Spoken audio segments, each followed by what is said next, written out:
Hey TV fans, I am here to talk about another episode of Yellowjackets. So today, with a couple of special guests, I'm going to be talking about Season 1, Episode 3, which is called The Dollhouse.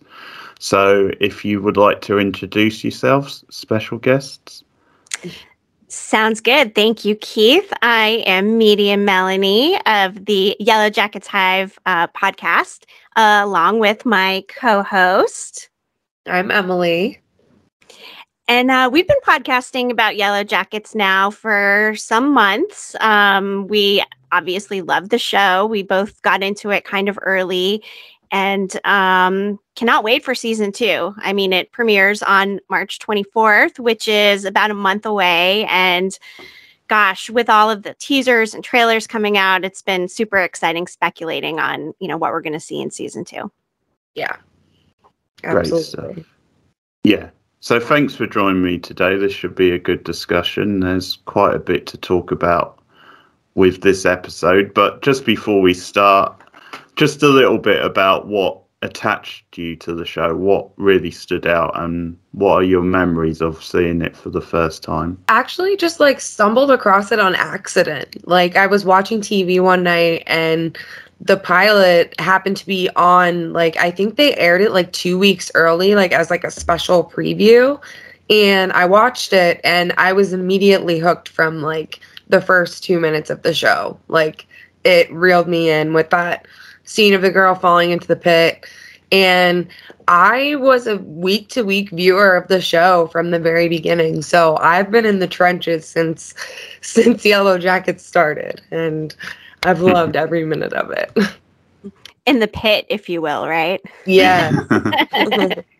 Yes. And, for me, I started watching it after it had started airing, but I got into it because I was watching Dexter New Blood. And then I saw the commercials and was like, wow, this looks right up my alley. The pilot just drew me right in. I'm a huge fan of the 90s. I used to produce and sometimes co-host the 90210 show. So teen dramas are big, big in my world, the 90s, all the nostalgia, and just that opening pit girl scene for me. I mean, I've never seen anything like that before. It drew me right in.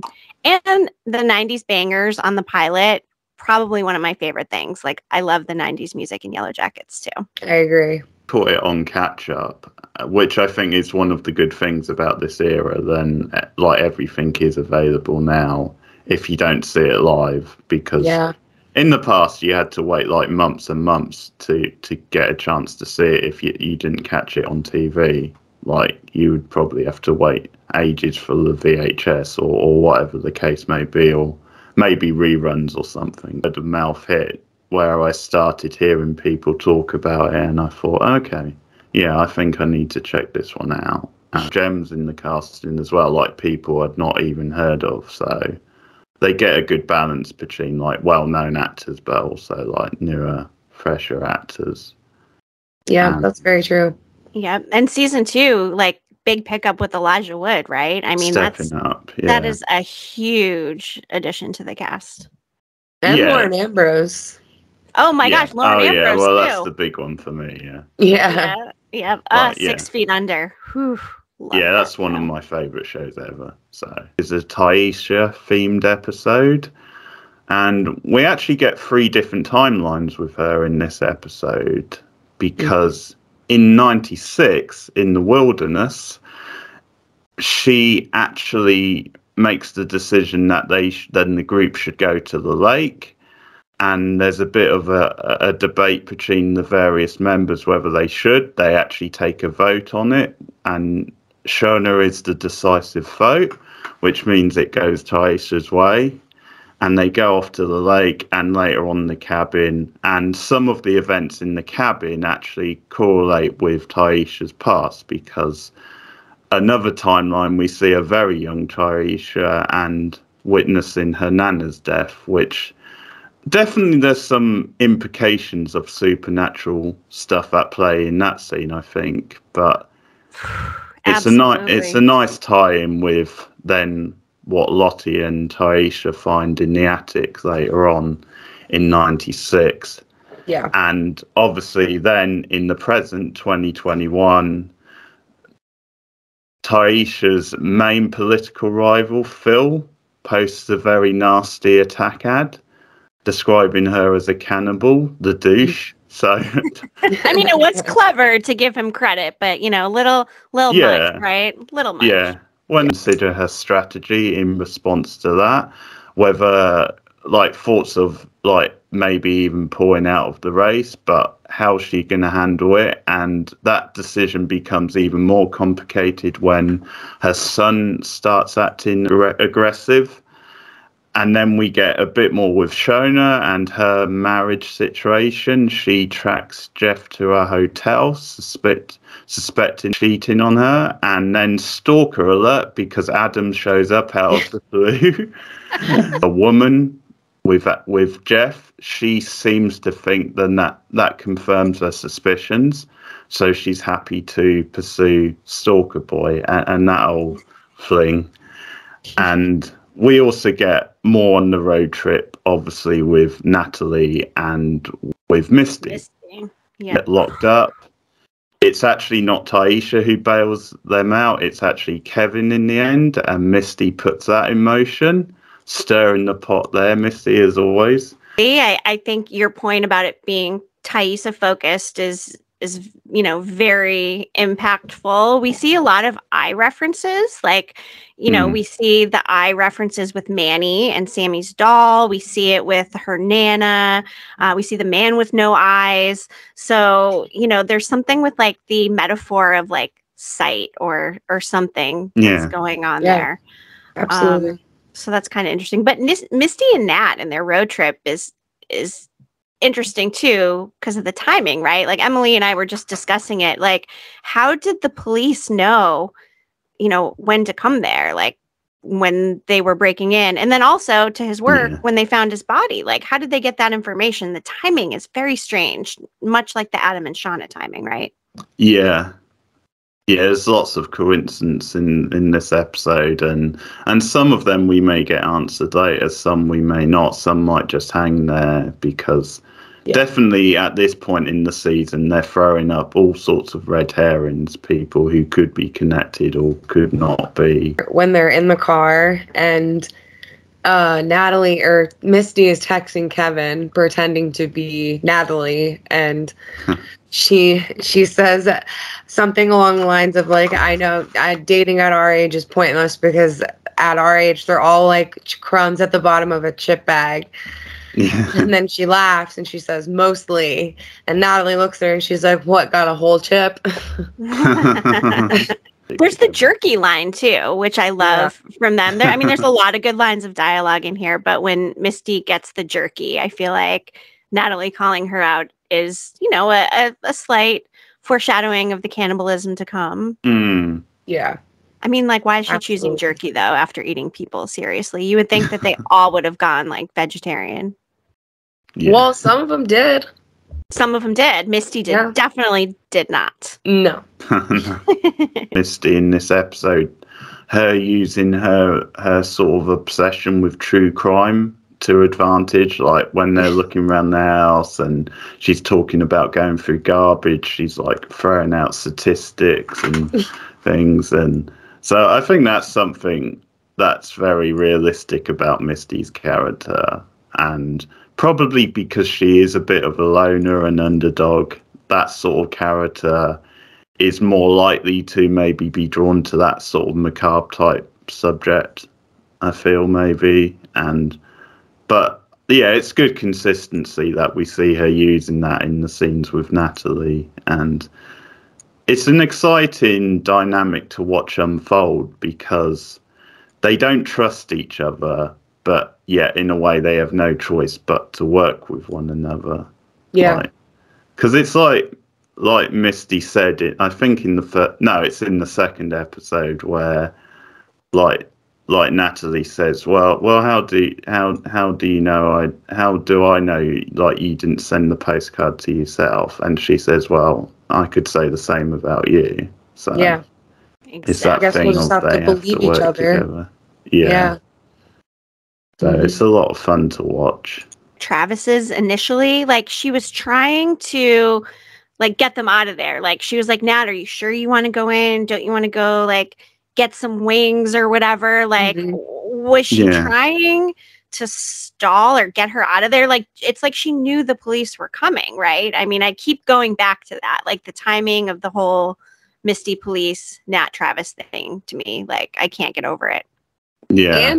And her finding the note that she finds there too. Like, that note is so, like, it's suspect. Like, there's no other way to put it. Like, she finds a note that says, tell Nat she was right. Like, and we've talked about this, like, a bunch. Like, at first, when I watched the show, I thought that it meant tell Natalie that Natalie was right. But the longer I thought about it, like, what if the she in the note isn't even referring to Natalie? What if it's referring to someone else? Yeah. So it could be tell Natalie that Lottie was right about something. I don't know. Like, I'm just throwing an idea out there. Yeah. I think that's possible because, like, I think it would be more suspenseful if, like, it wasn't literally what it says. Like, there would be more drama if certainly if you could have more than one reading on it. Took it, and she used her citizen detectivery pencil rubbing skills to even, like, discern that the message was under there. So, you know, someone did not want that note to be seen also. Taissa calls, or when Natalie calls Taissa when she's in jail to bail her out, Taissa's talking about Travis, and Taissa says, he disappeared on you for a reason. Well, what was that reason? Like, what made Travis, like, changing your name and, like, disappearing from everyone you know? Like, that takes a lot of, like, commitment and dedication to actually disappear. So, like, was he just that traumatized by what happened to him out there? Or, like, did something else happen when they came back that made him want to move away and not have anybody know where he is? I mean, something has to have triggered him, though, right? Because we saw the Polaroid of adult Nat and Travis together. So, like, we know they've seen each other. Misty doesn't know they've seen each other because she says, oh, you guys haven't seen each other in, 25 years? But, like, something has to have triggered that for him if they were actually in contact and then he just goes dark. Like, you don't just go dark and turn into John Garcia at Willowbrook Ranch. Maybe the end scene versus the barn scene, just while we're on that stuff. So what did you think when you first saw that scene?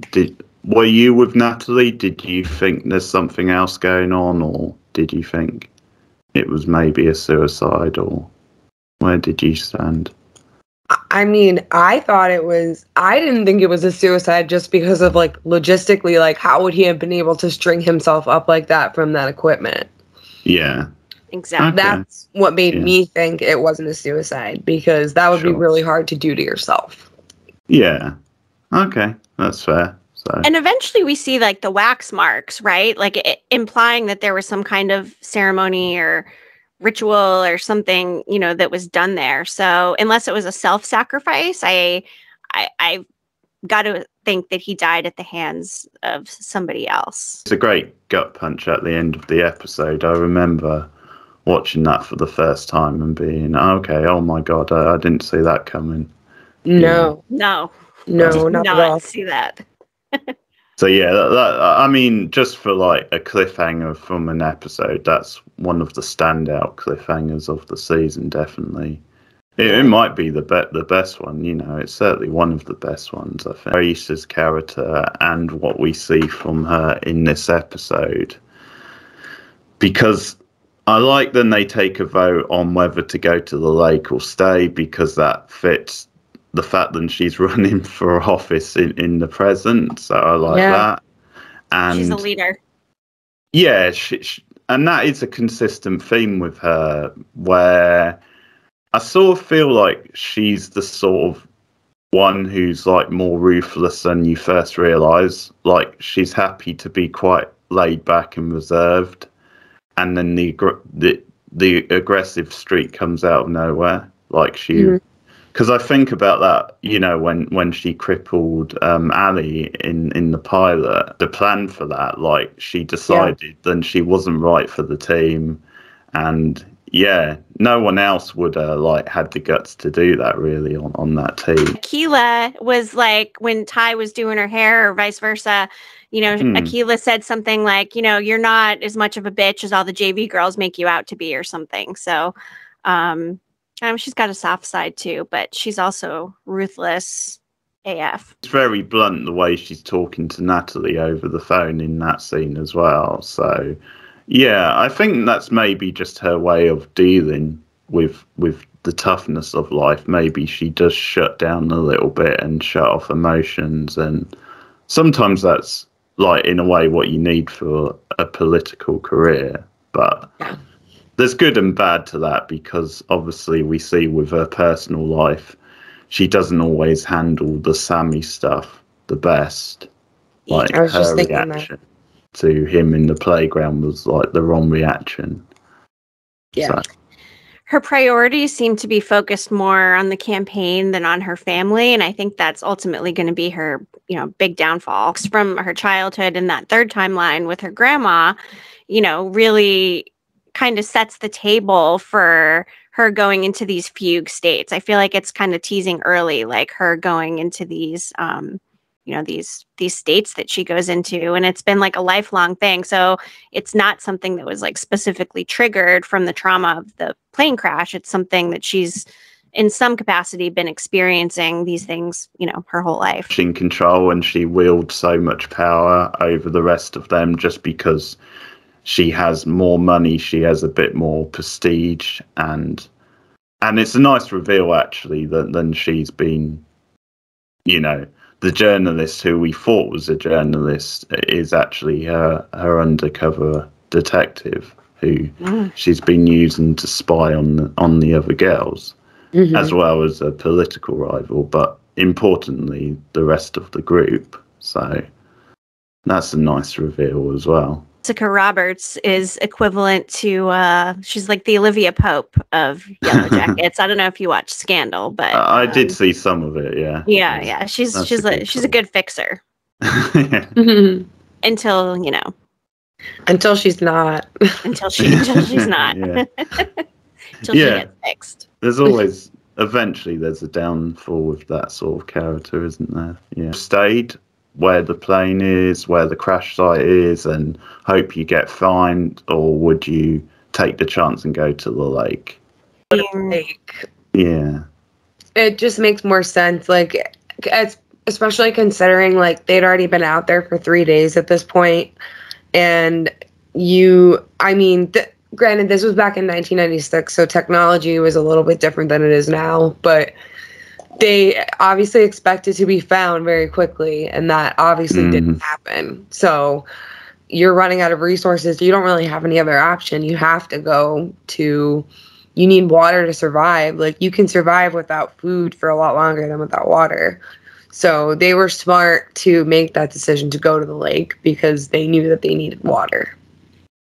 Yeah, absolutely. I think I would have gone to the lake too. I think they did the right thing, you know, riding on the plane itself, and they were able to get more supplies for like fire and all that stuff at the cabin. So I think it makes sense. But one thing that struck me as odd, right? When they're at the lake, they see the reflection. Lottie sees the reflection. Like, what are the odds just at that like perfect time of day? Like, they see the reflection. Was it there the whole time and she just happened to notice it? Or is it possible there was somebody up there, like, making it reflect? Because when they're walking in this episode in the woods, like, we see the camera perspective kind of shifting. Like, there's another presence with them, like the camera angles and the ominous music and stuff. Like, I don't know. Once Showtime said, you know, they weren't out there alone, I started thinking, like, was that reflection? Did some person make it reflect? Or maybe not. Maybe Lottie just happened to see it and the sun was shining in just the right spot. I don't know. But also, like, when they show the cabin, you can't see the lake from the cabin, like, in the show. So where did that reflection actually come from? Right. I mean, the plane's out in the woods, but I don't think that there's enough like refractory glass surfaces for a reflection of that nature to shine all the way down from up there down to the lake, right? Yeah. Yeah. It's a long shot. Yeah. Just saying. So that could obviously point to it being something supernatural, or like you said, maybe a coincidence. But I mean, yeah, definitely quite early on there's certain supernatural hints planted, and certainly it's something I think they're going to lean more into in season 2. I would expect a lot more supernatural stuff. Oh yeah, because they have been quite reserved with it up to now, maybe to keep me guessing whether it is like a supernatural. But certainly, I mean, jumping ahead to a future episode, but certainly what happens to Laura Lee, that's definitely feels like something supernatural going on. Yeah, belief for a few different things, so it would make sense, you know, that is the case. And Showtime did also just say, you know, or one of the lines in the trailer was, the darkness, we brought it back with us. So like there is this sense of like something, like to your point, of supernatural, this darkness or whatever it is. Supernatural passed on to her from her nana, and then it's possible then she, because there's this theory that she might have passed it on to Sammy then. Yep. That's another possibility. Because I mean, again, it's a future episode, but there's some debate over what happens with Sammy and Teresa, whether it's Teresa doing it or maybe she's passed on her thing to Sammy and it's actually him doing it. So almost like hereditary sort of thing, which... And something we've talked about too is when they have that scene where they film Sammy in the back seat of the car before the crash, in that same future episode where Lottie is a child in the back seat. Like there's definitely a correlation of like the child who's some kind of a seer in some capacity, and Sammy's like the next generation Lottie or whatever. But it does seem likely that it's either hereditary or environment, because there's some stuff going on with Sammy, maybe a combination of both. But I think the show is lending itself towards suggesting, you know, it could be something passed on. Of it, like this feels like a very horror-centric style episode. You get a bit of a survival horror feel with them going on this hike, different things happening to them. One scene that's really painful to watch is when the coach has the insect attack his wound. That's ouch. That's gross. Like that really is, and very poor awkward. Coach Ben. Well. Poor Coach Ben. And you know, one line I liked, just off subject earlier, when Misty was like, "Take off your shirt, I'll squirt you." Like, could we get like poor Coach Ben? Like between the insects eating him and Misty wanting to like squirt him, I mean, it's a rough time for him out there. Yeah, no, it really is, and yeah, the actress playing young Misty is like spot on as well. She's so great. That's one way you can tell. Yeah, that's the same person. That's the person who grew up to be that other person. So quite gothic with the scene in the attic, but I also like how it cuts between the 3 different timelines in that scene in the attic. So you literally see Teresa at 3 different points. So going up to the coffin, and then the present Teresa who like steps on the eyeball. Manny's eye. That was really creepy. Yeah. Mirrored with the grandmother funeral eye situation. Yeah, absolutely. Yeah. But that's really good direction. The way it like builds to all 3 and you're following it along sort of parallel. How do you think that doll ended up that way? That's a good question. All smashed. Takes the doll from her son. She takes it and she puts it up on top of like some piece of furniture in their living room, and you don't see it again. And the next scene where you see it is when she wakes up on the couch, and for some reason she goes down into the basement, and that's where she finds the doll smashed on the floor. So I was thinking she destroyed it in like one of her fugue states. That's really what would make the most sense to me, I feel like. Or the dog. Like maybe Biscuit could have destroyed it, but how would Biscuit have got it off the piece of furniture? I mean, I don't think that logistically could even work. No.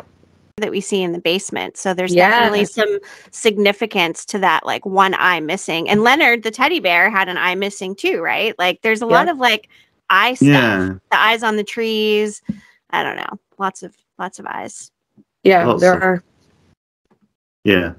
And another, and this is more tenuous link, but Shauna has that line about motherfucking eyes being everywhere. So that's that's another use of eyes. So if you're really reaching, you could say that's another link. But that's so true. Yeah. Eyes watching you everywhere. So. And the grandma says, "Don't let him take my eyes" as well. Yes, about the Michael Jackson guy. So. Yes. The Michael Jackson guy. Eyeless Michael Jackson. I don't know. That's what I call him. Feud with like Jackie and with Taisha. That sort of built. Because it's almost like I think there is a pecking order thing going on with them where they both are kind of seen as like the two leaders of the team. And one of the things I quite like about the contrast between them in this location compared to, back home is I think Jackie no longer has the same sort of power and that's been like reversed. And we see in another episode how Shona is more in her element out here. And like she is more like the survivalist. And suddenly Jackie feels a bit out of place, which is interesting. We had talked to a mental health professional about some of the trauma in Yellowjackets before, and one of her suggestions was that girls who hadn't undergone like any major issues or trauma in their lives back in reality had a much harder time out there than the ones who've like dealt with some sort of adversity before. So Shauna is more in her element. She's dealt with like her parents getting divorced, like some other stuff. But Jackie, on the other hand, she's had this kind of idyllic life and she doesn't know what to do in the woods. And when Shauna votes against her, then Shauna has to like circle back to Jackie and try to like, here's an extra blanket, I need my best friend, I'm really scared, like trying to kind of make it better that she voted against her to go to the lake in the first place. And that's like the first time, like you said, Jackie's diminishing out in the wilderness. Yeah, because it really bothers her that they vote against her. Like, you can tell that it bothers her. When they get to that cabin and she opens that food and it's all spoiled and she throws it on the ground and she's like, we should have stayed by the plane. Like, Van was like, well, we didn't. So, like, what good is that going to do? Like, get over it. Like, she was definitely bothered by the fact that people didn't want to do what she wanted to do. Quite complex. I think she's not just the stereotypical queen bee. I think there's a lot more to her than that. So I agree. That's something I like. Shona plot in the present, tending to be with Homeland Security, is the best Shona scene in this episode. It's hilarious. I love that. Yeah, that was funny. Yeah, just to come off spare of the moment with that was really great. And also she's the so receptionist unconvincing. is great as well. Like, yes. The receptionist isn't taking any crap from her, basically. He's like, I've seen this routine before. Yeah. And again, like Adam just showing up right at that exact time is strange. Like, is he stalking her? Does he just happen to be there? What are the odds? Like, he makes it seem like, oh, it was meant to be. It's long odds, isn't it? And he drops the Kurt Vonnegut quote too, right? He says to her, my studio space is down the street and this place makes a classic martini. He was not an actual artist. Like, he did not have an actual studio. So that was a lie. Yes. Who goes to a hotel lobby just for a martini or a drink of any kind? You would naturally go to like a bar or a coffee house or there's so many holes in what he says. You're in a bigger city. The likelihood of you just randomly showing up in the same place as someone like that. Someone you've had previous with is very unlikely. Did at least look into her and them in general, the story. So maybe just taking a shine to her, he did become a little bit stalkerish or a little bit curious. Like, obviously, definitely in this episode, it plays him up as a bit of a red herring. Connected, you know, he shows up at the same hotel where Jeff and Bianca were. Like, later on in another episode, he shows up at their house at like 4 a.m. I mean, could they be connected? Could like Jeff have been working with Adam in some weird way? I don't know, like probably not, but the fact that they're both in the same place at the same time, I don't know. I mean, is he stalking Shauna or is he working with Jeff? Sort of a reading on it, then he was at the very least like stalking her to an extent and had like researched her background, because otherwise there's just too many question marks. And I mean, we know he looks into her just based off of like a later episode when she goes to his apartment. She finds a book about the Yellowjackets in his apartment. So whether he looked into her after they had their little accident or like before they had their accident, like did he know about her before they ever even had that accident? And then he realized who she was, or did he just look into her after the accident and then realize like, oh, she's a part of this, like she's a Yellow Jacket, she's famous kind of thing. Part of his motive could have been that idea of, almost seeking fame in a way, like just being associated with someone like that. I want to go quote, "We are what we pretend to be, so we must be careful what we pretend to be." And I think that, you know, is either a red herring or it's very telling, and he's totally like pretending to be somebody else, and he's actually part of the cult. Not Javi, but maybe part of the cult. Could be.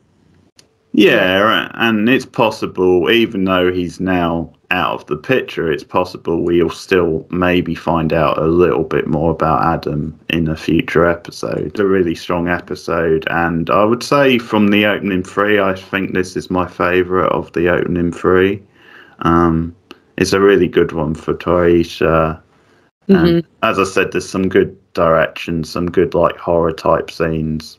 It's not my favourite of the season. That's still to come. It's sadder every time I watch it, like when Natalie discovers Travis at the end, because she's just like so devastated and so broken by that. Like every time I watch it, I just feel worse for her than I did before.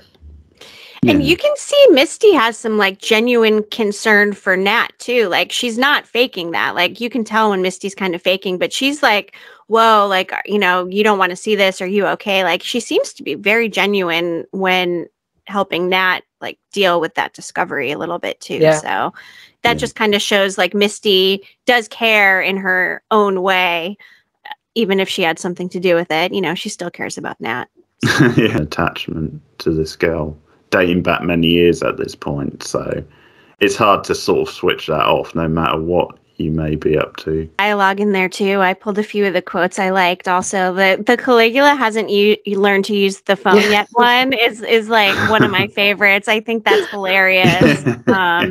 I absolutely love that quote. And then, you know, just one more reference to the Taissa driven episode when she says, you know, I'm different than what people expect and it scares them. But whatever they say about me, I hope you know it isn't true.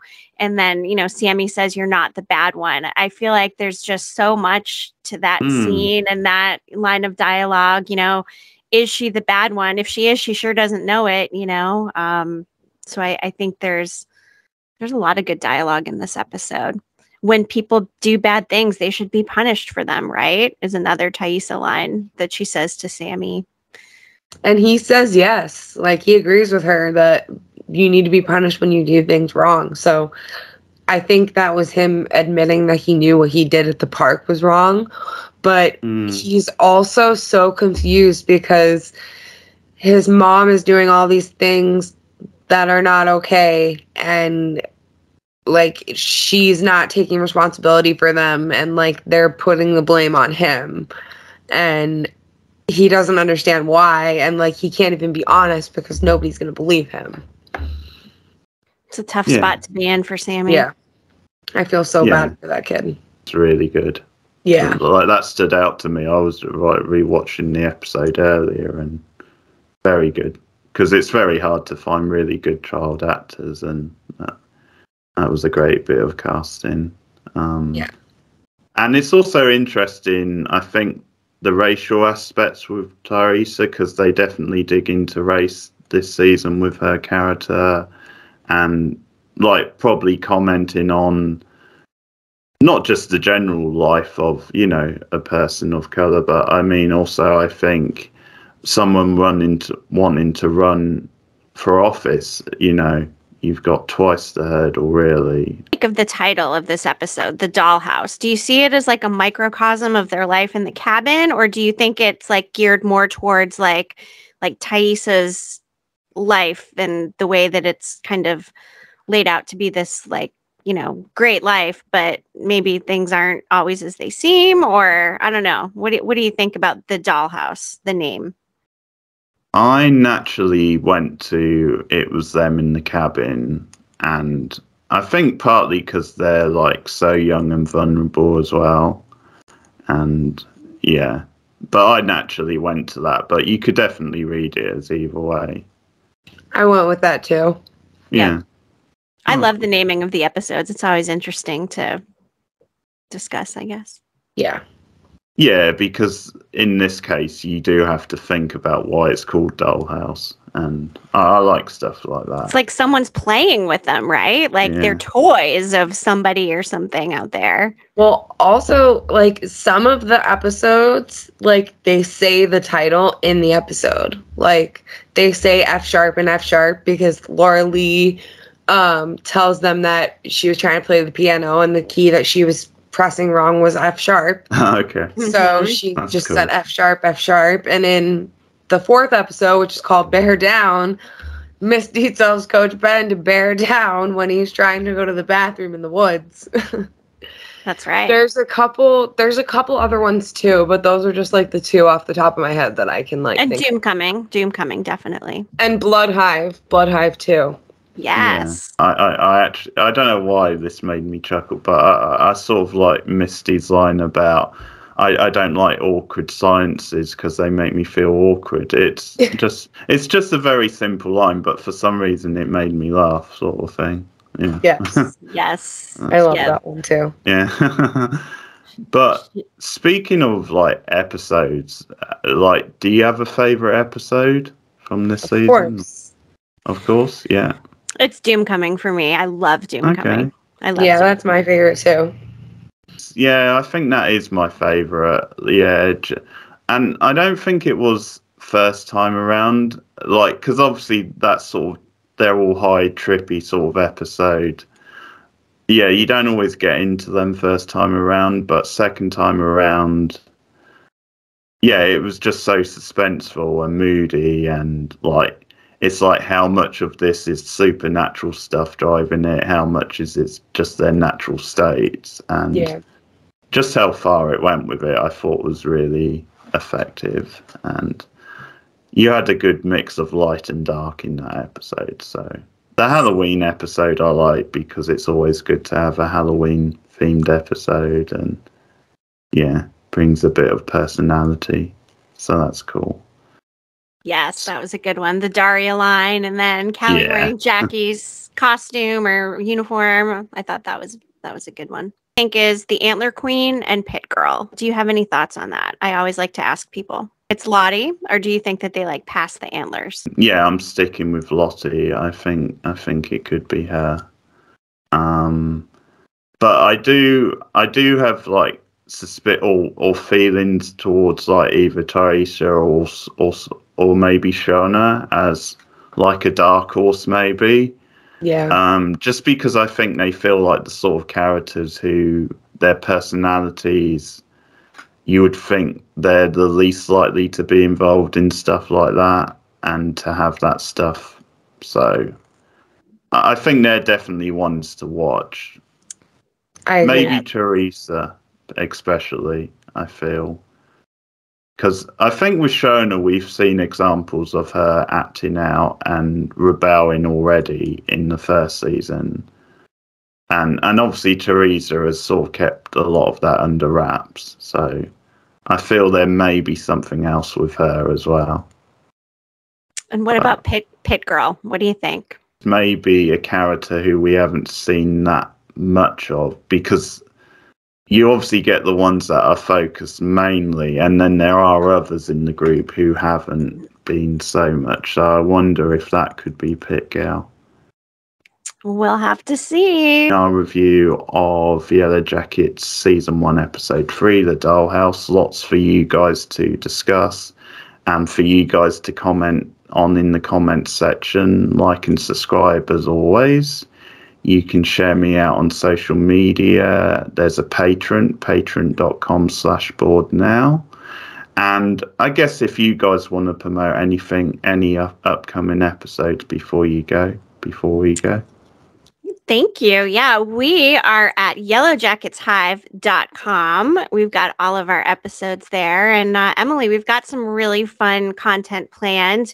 We have an exciting interview with a cast member coming up that will air at a later date.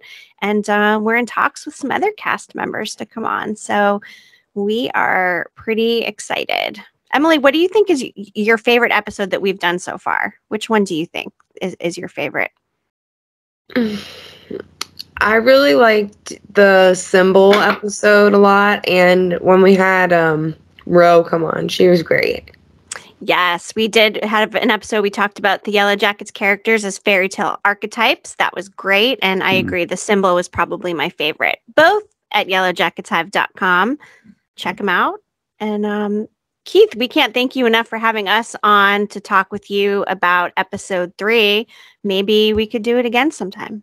Yeah, we'll definitely do this again. This is a nice little team up and should get both channels out to a few more viewers. And okay, thanks guys. Take care. And we'll see you guys again soon. All right. Bye. Thank you. Bye.